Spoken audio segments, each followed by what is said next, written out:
Hello, hello. This is your Daily Scoop with Annie Sprinkle. As promised, I'm going to give you the Daily Scoop of the day. And what we're talking about is ice cream and domestic violence.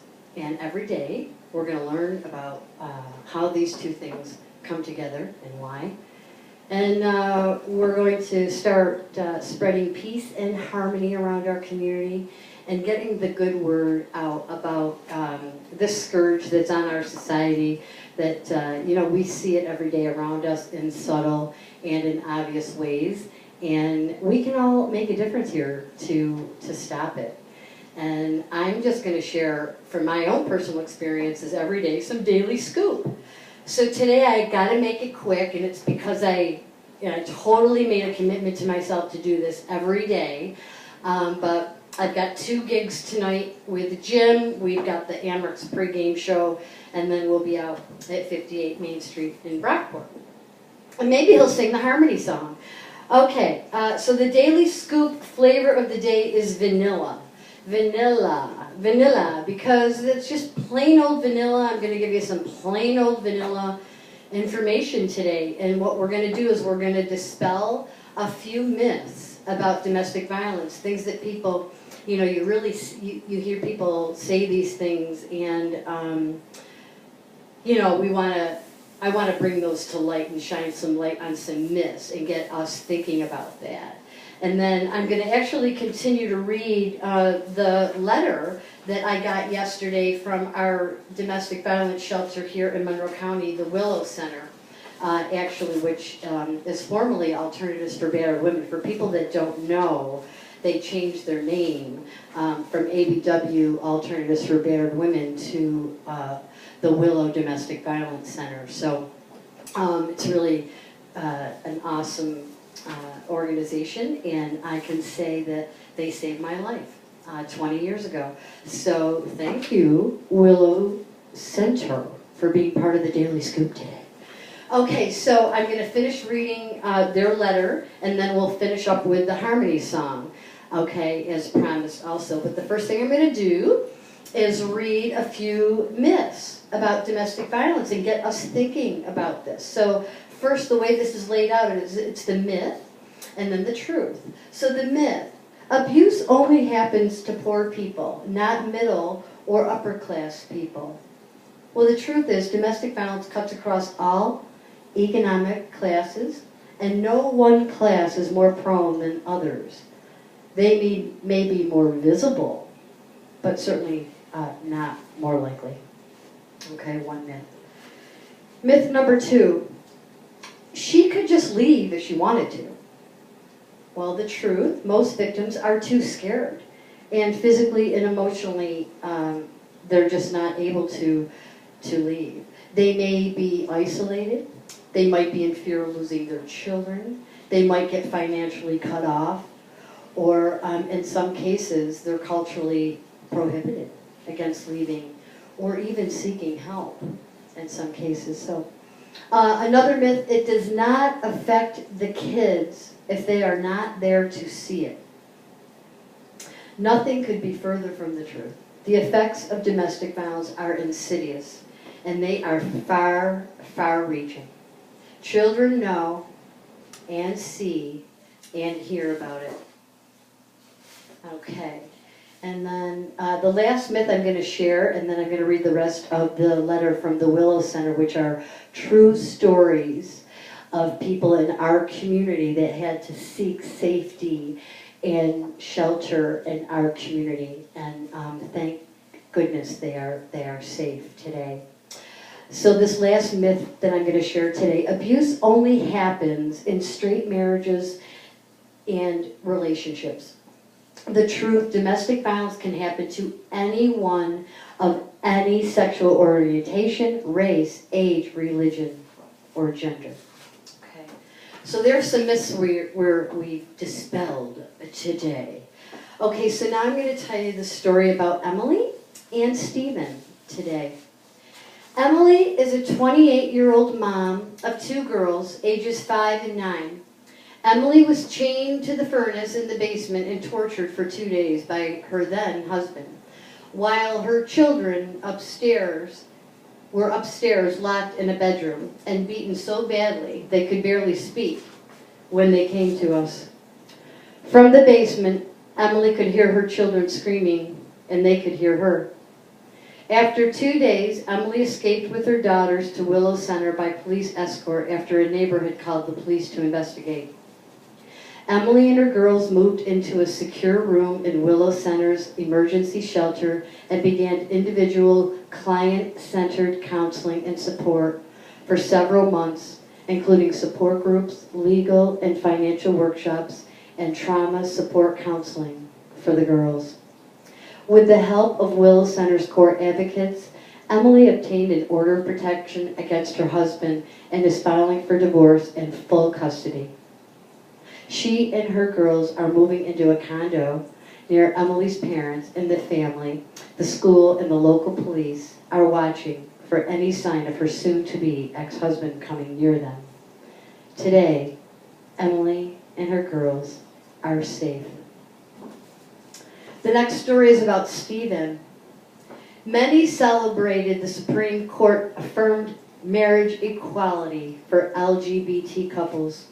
Not Stephen. Stephen is a 42-year-old teacher. He knew that his partner of 3 years wanted to be legally married to prove their love to the world. Stephen wasn't quite ready for that commitment. When Stephen said no, his partner threatened to kill him and their dog, Bailey. Stephen went to the courthouse to file for an order of protection and met with Willow Center advocates in our secure waiting area.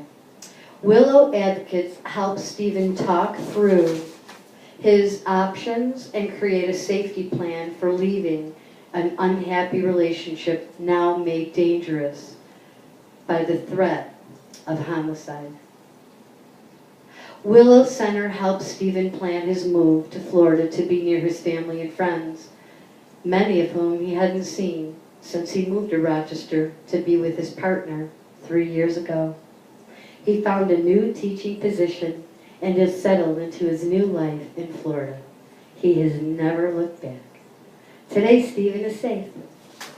So I just want to thank everybody for listening. It's the first time I was able to read through that letter, and when I get them from the Willow Center, I read them cover to cover, and I know why I do that now. I get the chills every time.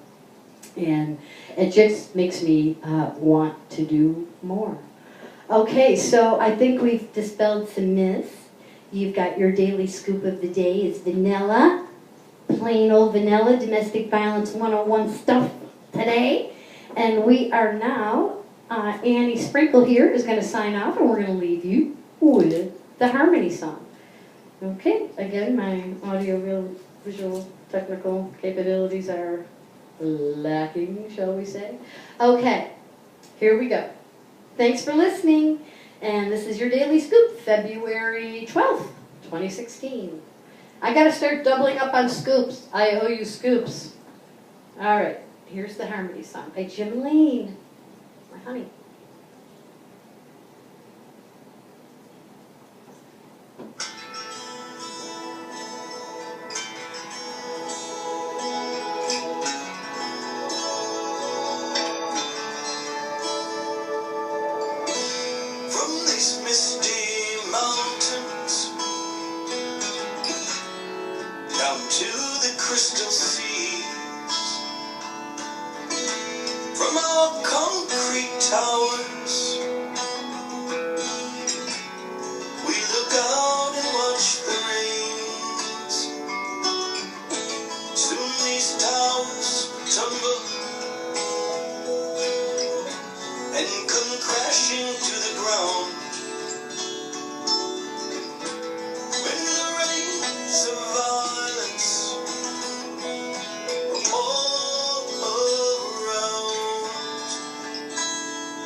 How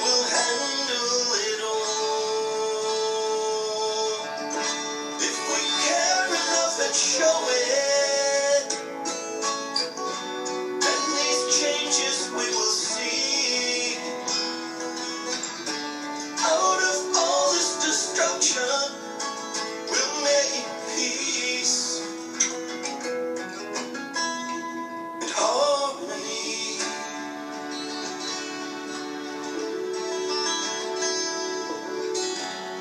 We're part of the plan.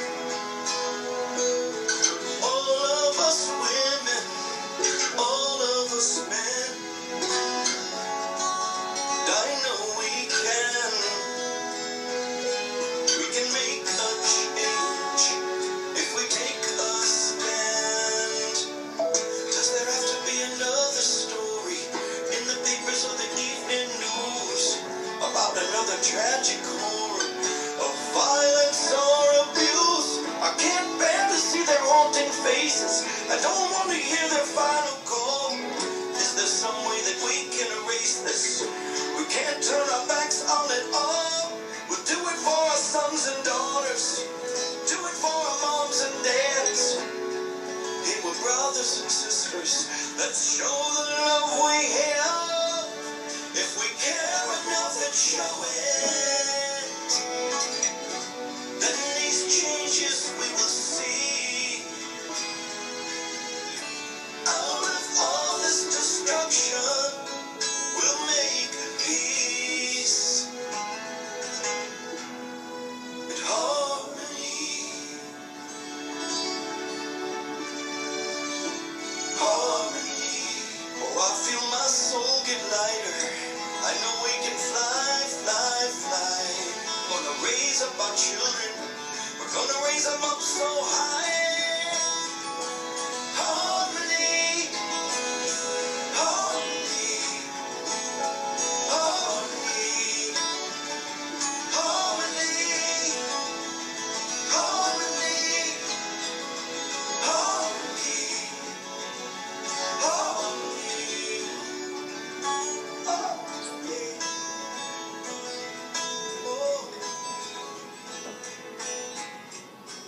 Thanks for listening to the Daily Scoop, and happy Valentine's Day.